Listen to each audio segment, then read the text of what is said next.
Excellencies, distinguished guests, ladies and gentlemen. It is indeed a privilege to be here this morning speaking to you on what's arguably one of the most pressing issues facing the Sultanate today. The organizers have chosen the topic, the missing middle. This is based on an article I'd written a couple of years ago before the SME fund was launched, and a copy is there in the pack with you.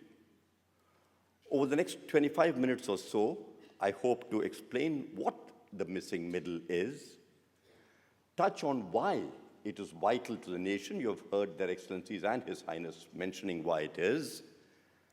Touch on the challenges, what is causing the middle to be missing. See what opportunities are there, not only for the SMEs, but for the large corporates and the government from this missing middle. Touch on the steps that the government has taken, including the SME Development Fund. And finally, I'll conclude by asking, so what? What does it mean to any of us? Before going into this, I'll just briefly explain what the SME is all about. A few years ago, we had no definition of small and medium enterprise. A focus group was formed in 2012. The initial, and this is only an initial definition, of the Sultanate comprises two dimensions: headcount and turnover.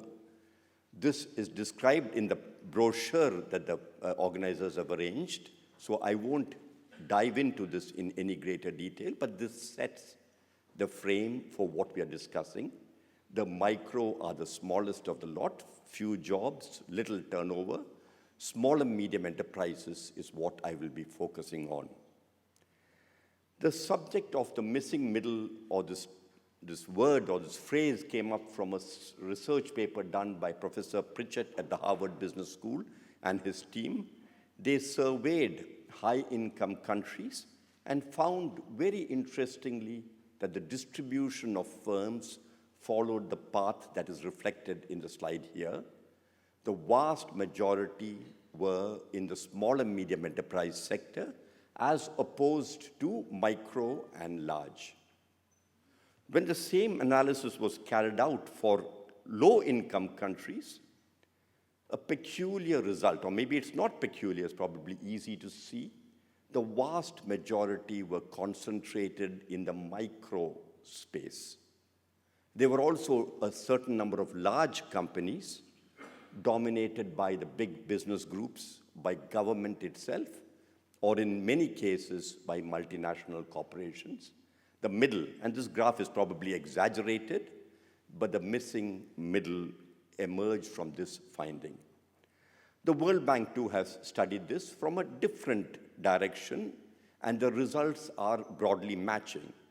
High-income countries, and this statistic is in the report with you as well, 50% of GDP, in some countries it's even higher, and over 60% of employment comes from small and medium enterprises. In low-income countries, as would be expected, there is a missing middle. Now, where does Oman stand? Our statistics are incomplete, so there is a question mark. As per the public authority, about 13–14% of GDP is contributed by small and medium enterprises. Central Bank has published a report last year, and perhaps the speaker will address the subject. About 5% of Omani employment is from the small and medium sector. There is a huge gap. We put it as something like $11 billion in terms of economic contribution, and perhaps 100,000 jobs, the difference between covering the missing middle or being where we are today. This, of course, may be an unachievable target, but if we set ourselves to that, this could probably take care of every element of unemployment that we have in the Sultanate. In terms of distribution of where our SMEs today lie, this is again from the public authority statistics. We have just analyzed some of those numbers. Most of our SMEs are in the petty trading sector, which typically contributes little in terms of economic addition or employment. but the opportunities for change are many. Every day you open the paper, and as His Highness said, in every occasion, people look for an opportunity to discuss or support small and medium enterprises, and this is integral to the nation's strategy. And why is that? The reasons are clear. Employment generation, perhaps, is the first and foremost. $1 billion invested in the infrastructure sector, a power plant or something, generates perhaps 100 jobs. The same $1 billion in petrochemicals or something of this sort is about 300, 400 jobs. Into small and medium enterprises, this would result not in 400, not in 4,000, probably upwards of 40,000 jobs. So Oman needs employment for every rial invested, and this is the way to go. Secondly comes the area where development takes place. Large enterprises, by definition, come up in ports or where big cities exist, Muscat, Sohar, Salalah, and we have seen that. But Oman needs development in the wilayats. Small and medium enterprises come up where people live, create development where people need it. The third is a kind of development that takes place. A large corporate creates 300 or 400 very desirable jobs for highly qualified people. But these are the people that get the jobs anyway. Small and medium enterprises create jobs for our school leavers, our diploma holders, a kind of jobs that Oman needs going forward. Then is a GDP contribution. We saw the $11 billion that we talked of. But even more importantly, when you set up a large corporate, and we shall see some of the projects that are coming up in the country, these are set up by multinationals, by large business groups, or government itself. It concentrates the wealth. Small and medium enterprises can be set up by any one of you. The benefits of this are distributed to the people. And finally, of course, is the capital flows. Today, with oil prices where they are, it's a matter of concern. Small enterprises create local economic activity using local inputs. So the capital outflows are limited as compared to a mega project. So basically, this is what the country needs in terms of an economic strategy, as His Excellency mentioned. And this is why SMEs are so vital to the country.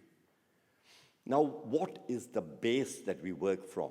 Today, those of you who are visiting would have seen that we have a very modern country. Those of you who live here, we probably already take it for granted. But to put it in perspective, in the past 40 and odd years, we have come from 3 schools to 1,000 and odd schools. We have come from 10 kilometers of roads to a network of possibly world standard infrastructure. I've just flown in from Europe a few hours ago, and I believe we match the best. In terms of airports, a 4-fold increase in capacity is underway. We will have some of the best airports in the world going forward. Some of our ports are already of that category when you talk of Salalah and Sohar, and Dukhum will perhaps be a game changer. So in every respect, the infrastructure is in place.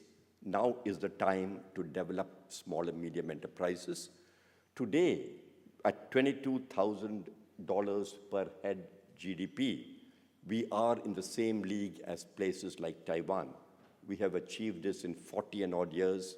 We are potentially the next Singapore, but this is possible only if we fill the missing middle. So why does this not happen? The challenges are many. IMF studied this for us. The International Finance studied this for us. When we set up the SME Development Fund, our consultants studied this for us as well. And surprisingly, or not surprisingly, lack of interest was one of the factors that was seen. We were informed of a survey that was done by the Ministry of Civil Service. I haven't seen it, perhaps His Excellency or His Highness have, which said that in a survey of students entering the education system, when they surveyed the intention, 95%, not surprisingly, said they either do not know what they want to do or they want to join government. Hardly the base for setting up small and medium enterprises. The second, and this was told to us by a young gentleman doing a survey of the sector, and anecdotally I can confirm this, that a vast majority of SMEs do not operate to a business plan. They operate to opportunities that emerge. Poorly formed capital structures, underfunded, underestimated requirements of finance, lack of understanding of finance, cash flows are poorly understood by small and medium enterprises. We have seen successful businesses fail because their working capital gets stuck in their growth plans. We have seen failing businesses imagine they are successful because they do not know what their accounting situation is.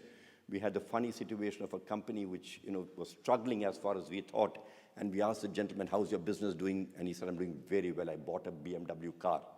He had taken his company's money out, bought himself a luxury, thinking he was doing well. No doubt, you could imagine that very soon he wasn't in business.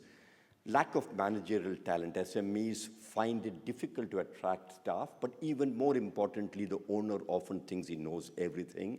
Strategy is replaced by personal biases and preferences, what Kabila he will recruit, whom he will choose to do businesses, with what products he will market.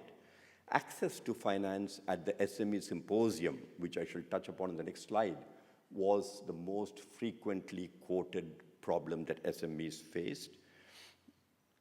So in terms of reasons to continuing that, is with inability to withstand shocks. There are many problems in the economy as we see them today. SMEs, by definition, find it difficult to cope with those. Barriers to entry in a market dominated by 20 and odd big business groups and government enterprises is a big challenge for small and medium enterprises. And last, but certainly not least, is the regulatory hurdles.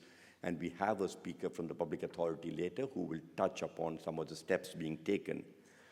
But this is the doom side of it. The government is extremely seriously committed to it, to supporting small enterprises and filling this missing middle. There was a very high-profile symposium held at His Majesty's camp in Bahla 2 years ago. 14 major decisions were taken. And the good thing this time is that these decisions are being followed up. One of these important decisions was that 10% of all purchases by government departments, and now it's been extended to subcontractors, will be from small and medium enterprises. In the next slide, we shall see the implication of this. Second was that payments, and this is a common challenge for SMEs, payments shall be made in time and the public authority shall monitor it. Omanization, which was something that the SMEs complained about, special terms have been set out very recently, making things more flexible for SMEs. In terms of government employees, they have been given a 4-year leave to strengthen their SME. I wish it weren't leave, but that's my personal opinion. I wish they were asked to leave and then stay out rather than come back after 4 years, but that's my opinion. Preferential allocation of land. And possibly one of the more important things is that banks have been asked to allocate 5% of their lending to small and medium enterprises. This is worth about $1 billion. So that's a lot of money that's been made available. And finally, regulation is being amended constantly, and special institutions have been set up to support small and medium enterprises. One of the institutions is a Small and Medium Enterprise Fund. We are very new, so I'll just take a minute to touch upon what we do. Essentially, it is a fund owned by the biggest shareholder is the State General Reserve Fund. On the private sector, we have people like the Omar Zawawi Group and Bank Muscat, capitalized at 100 million riyals, whose main objective is to lend money to small and medium enterprises and monitor their performance, the biggest challenge that SMEs face.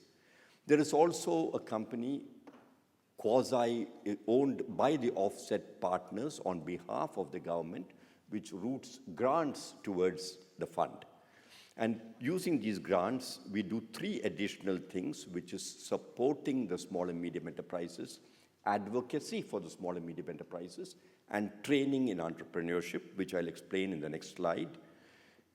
The first challenge that I mentioned was an insufficient interest in entrepreneurship. To address this, we have started a program of culture change. It's not education in entrepreneurship, It's a culture change. We train students, we set up clubs, we finance the clubs on campus to continue the development of entrepreneurship. We finance activity, commercial activity, so that students can do businesses on campus, and we will do faculty development also on these campuses. Presently, we're doing 14 colleges, 5,000 students. By 2017, we intend to be national, 50,000 students per annum. Our 10-year vision is 500,000 students. We are also doing training for senior people. The first tie-up is with the Ministry of Defense, where we will train their personnel in entrepreneurship in keeping with His Majesty's vision enunciated at Bahla, that government servants should be encouraged to do business. The second, we identified a number of failings of SMEs in terms of insufficient understanding of finance, poor accounting, inadequate monitoring.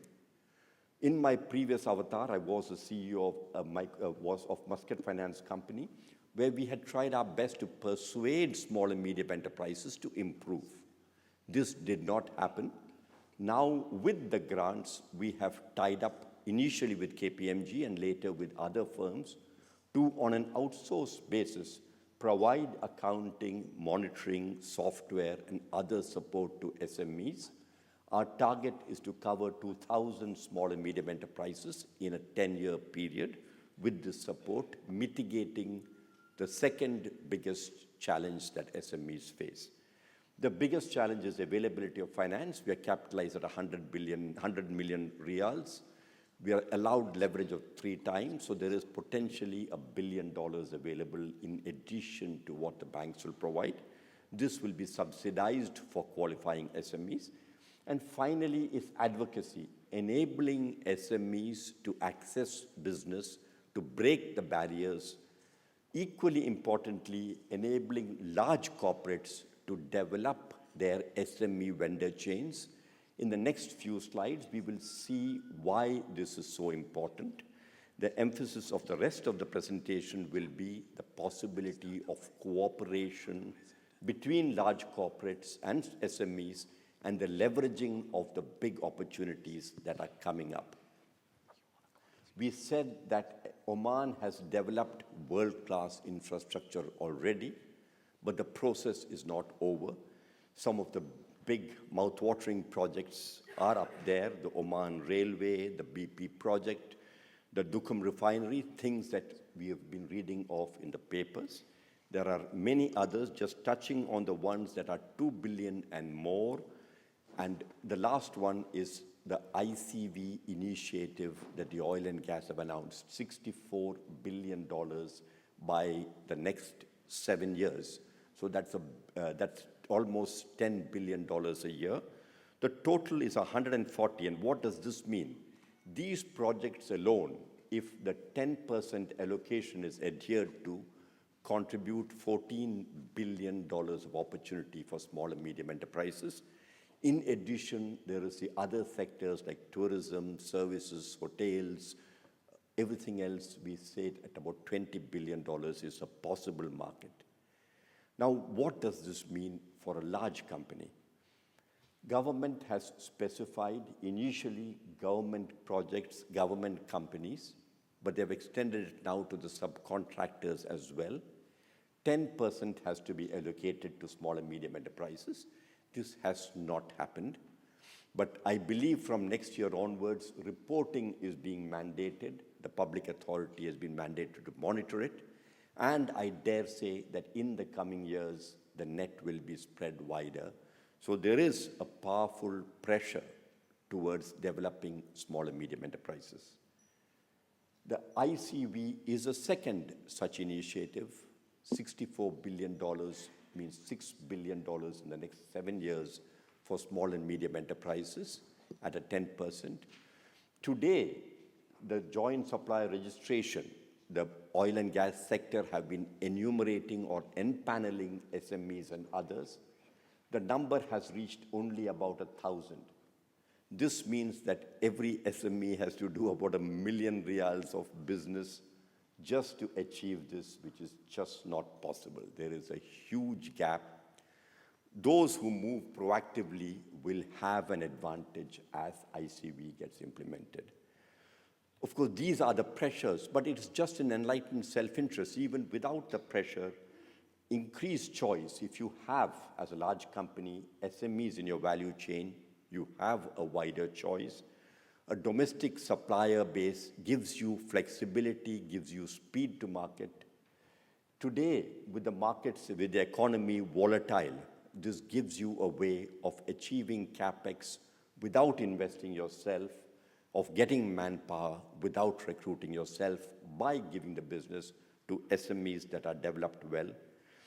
Creating a customized value chain would help you, and there are some case studies which, if time permits, or maybe in question answer later, I could come back to. Similarly, while these are the opportunities, these are all the challenges that large corporates face, and organizations such as ourselves, banks, others are willing to cooperate. A tripartite agreement between the financier, the large corporate, and the SME has multidimensional benefits. I've mentioned that, for example, we have KPMG and other audit firms who will do the monitoring. This kind of monitoring removes the biggest challenge that large corporates face when dealing with SMEs, which is reliability. The timely finance enables them to provide timely supplies to you. And finally, the flexible payment. The SMEs today, they are cash-strapped. They buy on demand, they buy at high cost, and that cost is passed on to the large sector. By arranging the finance on a proactive basis with a financier, you get better prices as a large corporate.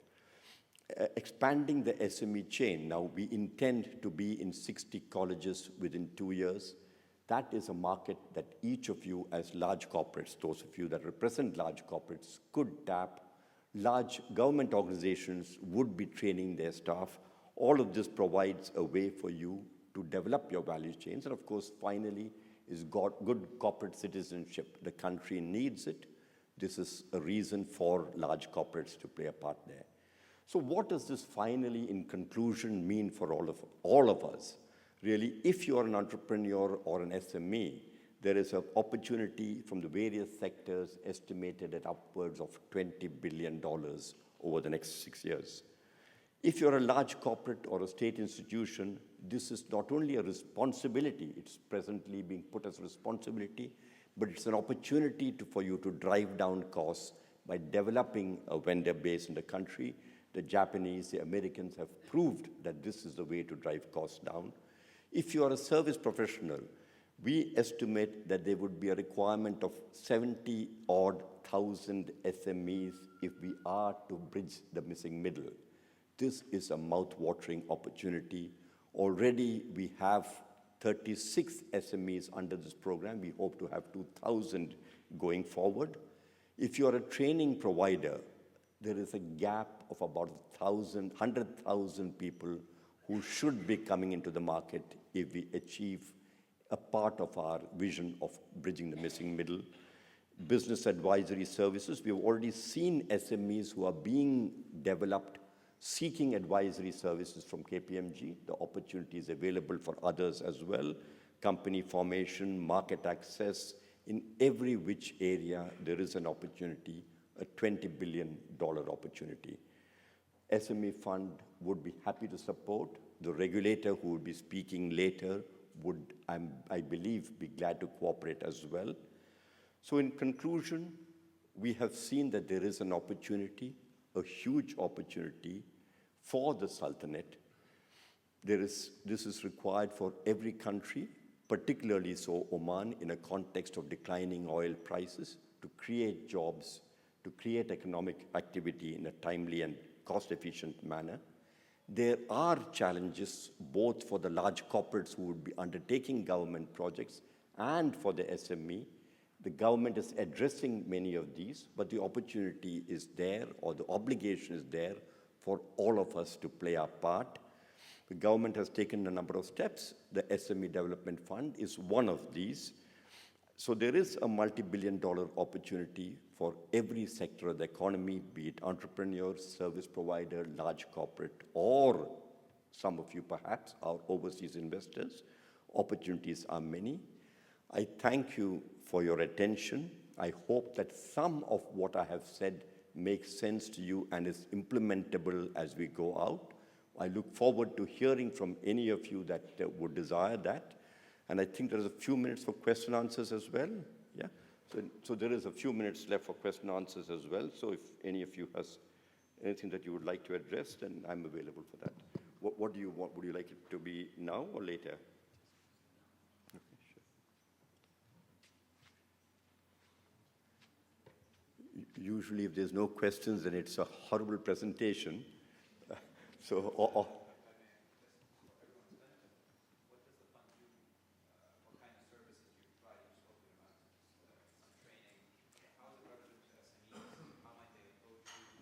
okay, that's an excellent question, and when His Highness asks a question, then it's usually a very perceptive one as well. The SME Development Fund okay, we do 4 things, and I'll just perhaps go back to that slide because it's important to know what's available out there for the SME sector.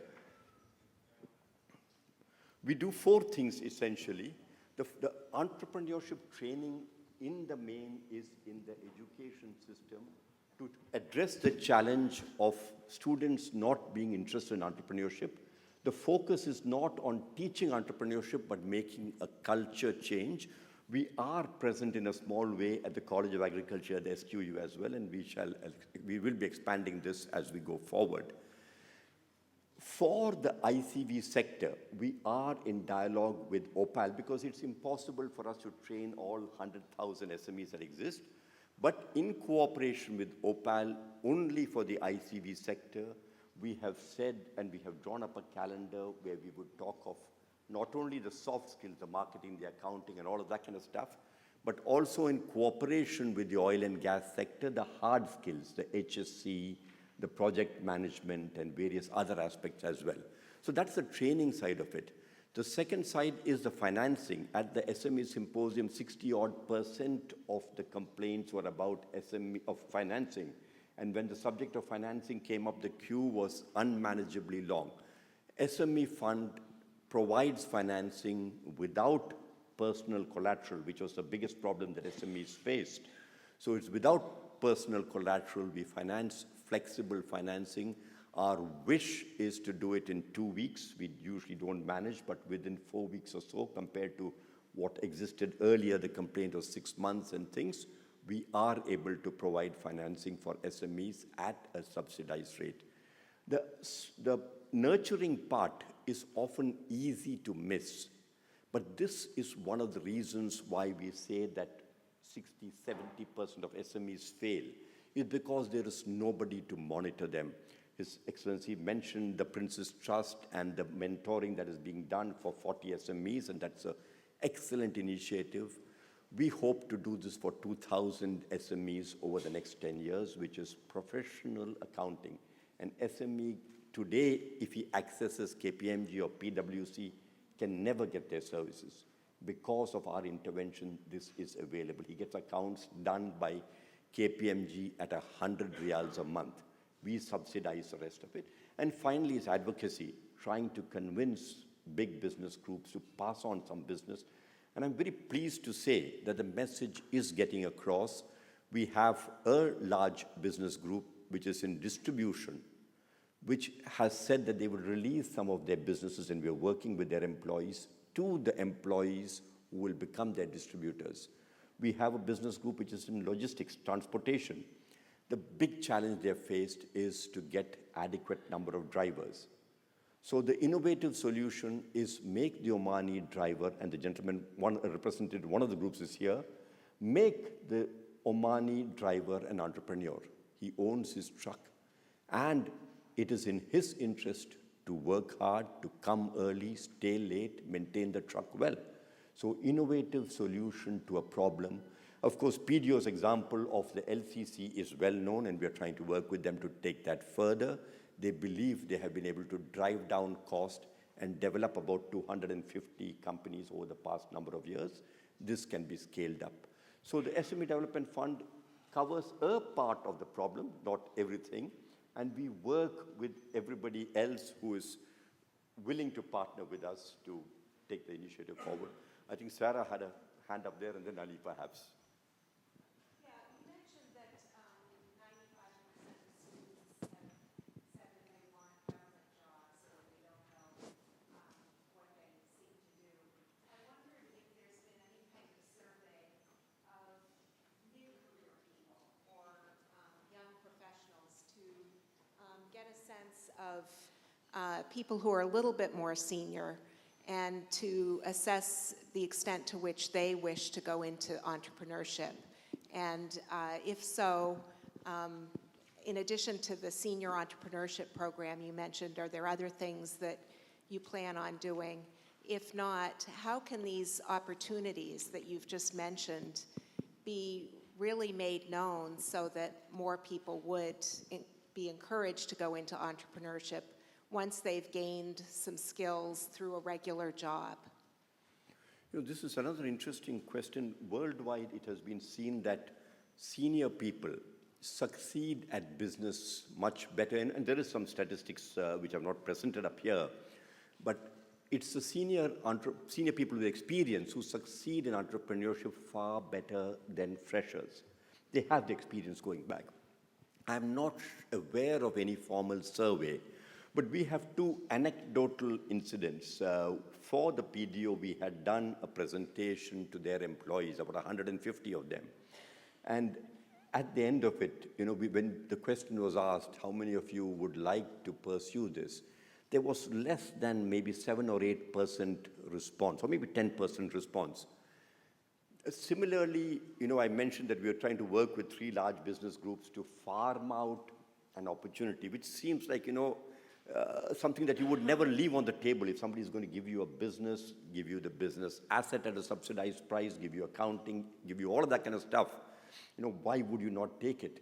And the challenge actually we are facing taking this forward is to get enough of a pool of people that we could train and then select from them. So there is an issue, and the issue is in the social space. I mean, I'm sure, Your Excellency, in the deliberations before the symposium, this was touched upon.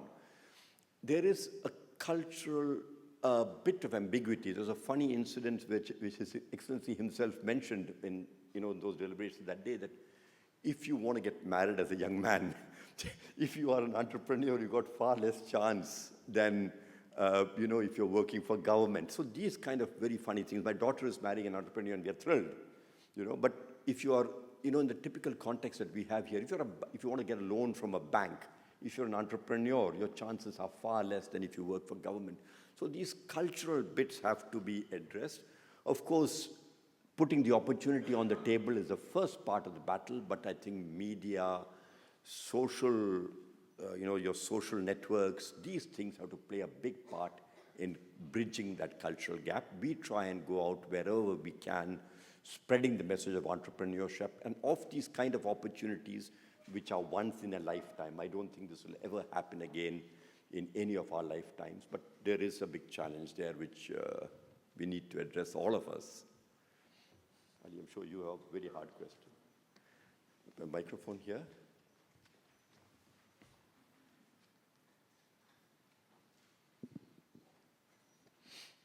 Hi, Raphael. Mine is not a question. I'm just an observation.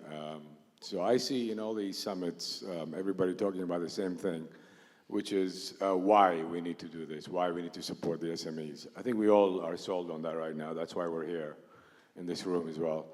I think what's lacking is, you know, everybody, we keep talking about the PDOs and all of that, the ICVs and all these opportunities, billions of dollars and so on. Now me, I think I'm a seasoned businessman, but even when I look at that slide, I'm like, how the hell am I going to get to this opportunity? I mean, what is in there? It's like a box, that black box. I don't know, you know, what are the opportunities? So that's me. Now, can you imagine a guy who's starting, a small-time entrepreneur, just startup? So I think what needs to be done is that these companies or these organizations like PDO and so on, or maybe yourselves, or organizations like yourselves, is to really dissect and unpeel and put there what the opportunities are so that proper matchmaking can be made.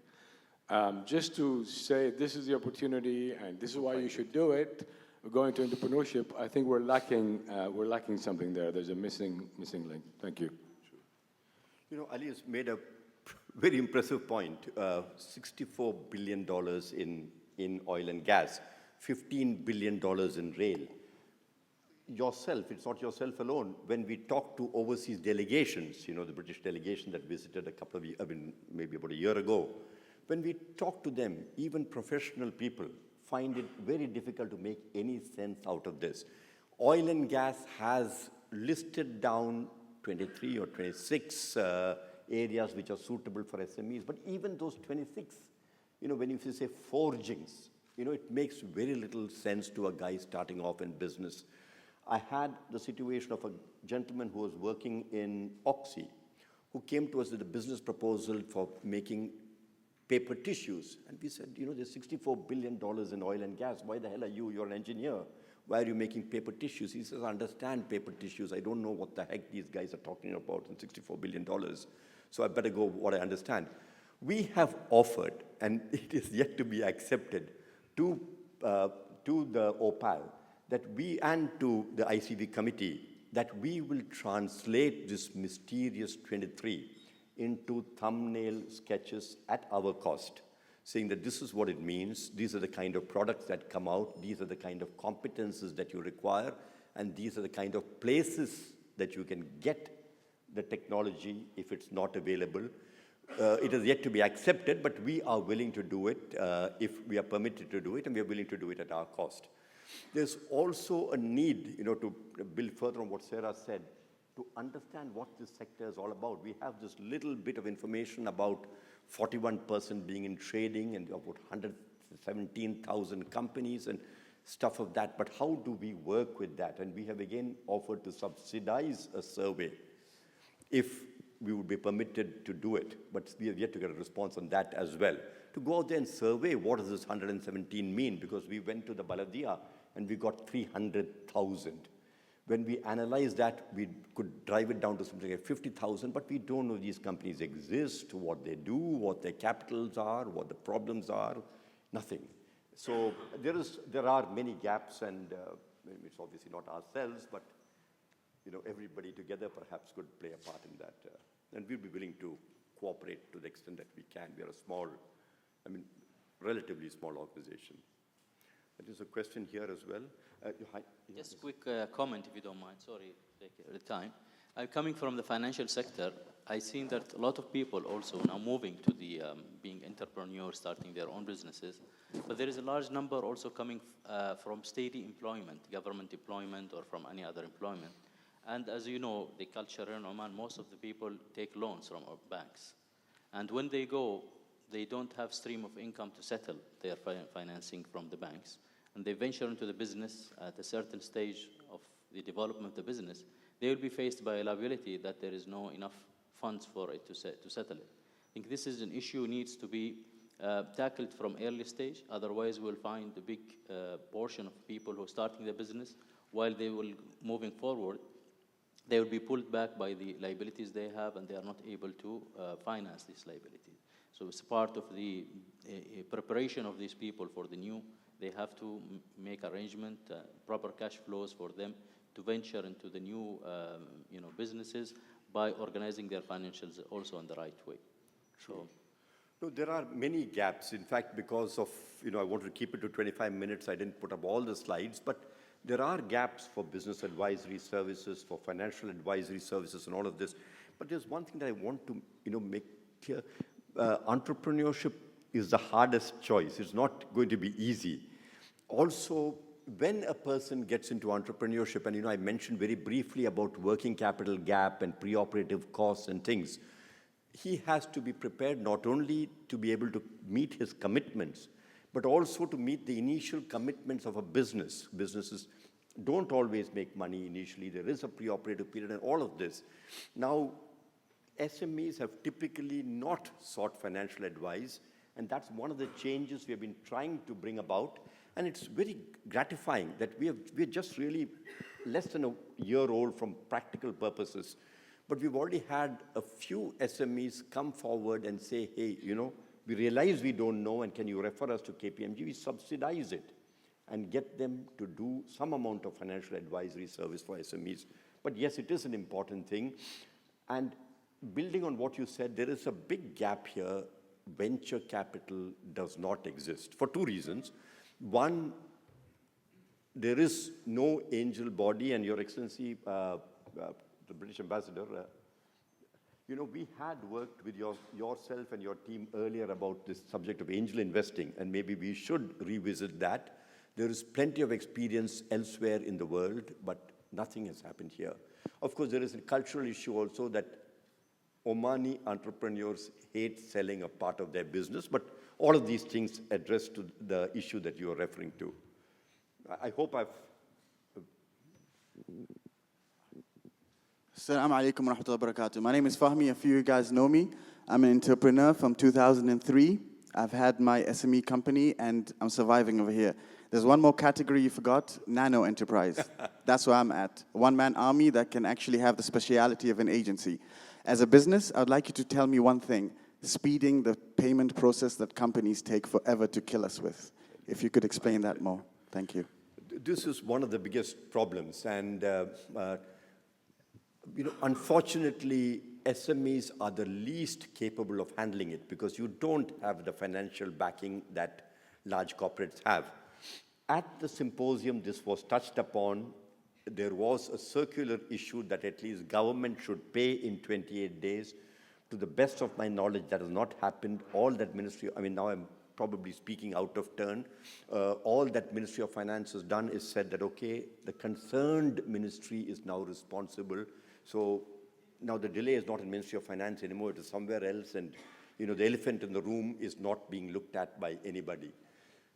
The one suggestion we have made to some players in the oil and gas sector is that we are, the standard reason, of course, it's not only one way, it is a two-way street. SMEs' documentation is poor, they submit papers late, they submit documentation incomplete, and all of those kinds of things. I'm not saying in your case. So what we have suggested to some of the large players is we would do that part of the work, provided the large player commits to pay after that in a particular amount of time. So far, no takers because everybody likes the free lunch that they get from their suppliers, 90, 120, 150 days. I believe in the UK, large corporates have now started being mandated to report the payment cycle. That is an excellent way of taking it forward. I'm not sure whether the same thing is done in India. When Oman reaches those levels, then you will be paid in time. But inshallah. I beg your pardon? You said SMEs are taught a culture, right? Is it possible to teach the corporates the culture of dealing with SMEs? Yes, it is a two-way street, and it is a challenge. And I believe that the oil and gas will be the first to take this initiative if the ICV moves in the direction that we hope it will. We will hear Mr. Musallam later in the morning.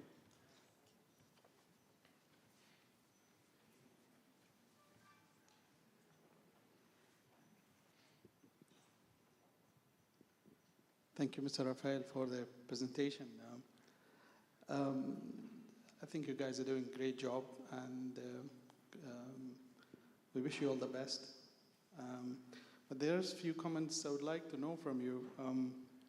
You're doing mentorship, you're doing funding, and you're a quasi-government company. And then we have Riyada here, and we have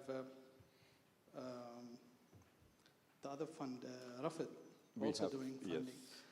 You both are doing the same thing practically for the greater good. Do you think there might be a marriage somewhere in the future between you and them? They could be, they need not be, because competition is, I think, the essence. We have had, before both of us came in, we have had Oman Development Bank doing that as well. The issue is if there is only one player, then we get complacent. There is no benchmark and there is no competition. So a bit of healthy competition is required. If it comes into a situation where there is surplus finance and, you know, every SME is being taken care of, then there would be a call to merge. There are some differences to my mind between the various players in the marketplace. We have sort of mapped it out when we were drawing up our strategy. Riyadh, of course, is the regulator, so they are the big boys. Rafad is the successor to the Sanad program and some of the other programs. They are, to my thinking, more the small and micro enterprise financier, the self-employment, the unemployed, and that kind of focus, which is very important in the country, the micro end of the market, which is where most of the players exist. We see ourselves as a slightly larger player. We don't go below 50,000 riyals per transaction. So we're typically talking of an SME that turns over 300,000 or 400,000 riyals. So we're looking at ourselves at the larger end of it. In that sector, we try and do it in a bit more value-added way of doing the accounting, doing the software, doing the monitoring, and all of those kind of things. To enable that SME to grow, we hope to see 10-15% of them growing into the large, which means that we will lose the business, which is fine, but the country will get a large company coming out of that. And we've had some examples in the past. So there are shades of gray. Then we have Sharaka, and then we have Interlaka, and there are very many other players who all play complementary roles. And I think that's very valuable, but inshallah. I think there's a question in the back there. Are we going to, okay, I think we shall, last question? Good morning, sir. It's not from the business sector. I'm actually from the media.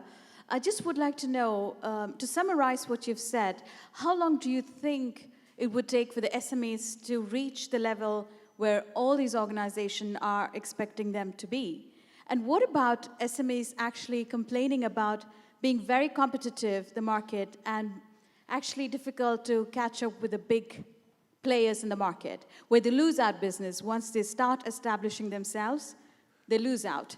They lose out because of competition. Yes. See, of course, competition is going to be there, and without competition, the economy will not move forward. How long will it take? It'll take some time. These things, it's 2 years since the initiative started. It'll take time. But if the big players cooperate, if Riyadh sets up the policies in the manner that they should, then we should be able to jumpstart it. We should make ourselves, or we should aspire to make ourselves, the next Singapore. Now, sorry, what is you said about competition? Yes, that will exist. The first one is, how long would it take for the SMEs to reach where we want them to be? I think that will take some time. But having said this, and we've got some people who have said that we can quote them. One of them is in the front panel itself, whom we have seen growing from nothing to a pretty big size. We have seen SMEs who have in 8-10 years started with 20,000 riyals of funding and now reach tens of million riyals of turnover. So it is possible. Will everybody reach? Doubtful. If ICB and others play their part, fairly quickly. But it's a very inexact answer. I think we should close so the next speaker can get on. I'll be available for the first half of the program. Thank you very much for the interest. Thank you very much for the opportunity, and good luck with implementing some of the initiatives that the country has in mind. God bless.